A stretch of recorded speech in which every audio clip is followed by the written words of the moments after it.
if you're training for great general health, fitness, and aesthetics, you have a lot of flexibility in terms of the rep ranges you can use to get there. For instance, sets of 5 or sets of 12 or sets of 30, all of these can do it. And this might be a little bit confusing because most of us have seen that sort of classic rep range breakdown, something like 4 to 6 reps for strength, 8 to 12 for hypertrophy, and 15 plus for endurance. And you'll see variations of this, but it's usually something kind of like that. And what's weird about these recommendations is that they mix performance adaptations like strength and endurance with morphological adaptations like hypertrophy. And then it kind of presents them as if, they were incompatible with each other. Like you have to choose between improving your fitness or building size, which isn't the case at all. And when it comes to building muscle, people have been building it across a variety of rep ranges for a very long time.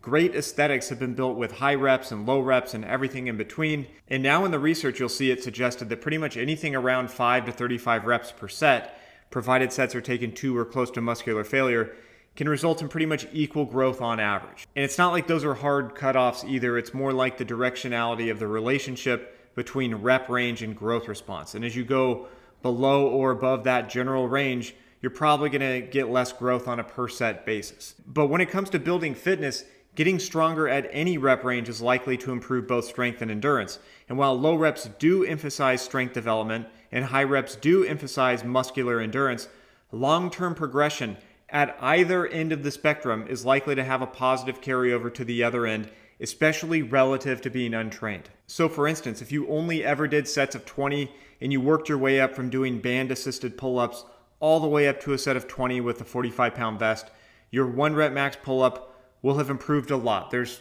no doubt about it. And that will happen despite never training in that classic strength repetition range. Now, on the other hand, if you only ever did sets of 5 repetitions and you started with a max of 5 body weight pull-ups and you worked up to a set of 5 with 100 pounds added, your body weight pull-up endurance is going to be way better despite never training for endurance. So unless you're trying to maximize strength or endurance, you have flexibility in your repetition ranges as well. But if you're just after general health, fitness, and aesthetics, do what feels good and do what you like to do. If you prefer different rep ranges for different exercises, then go ahead and do that. If you prefer different rep ranges with the same exercise, you can do that too.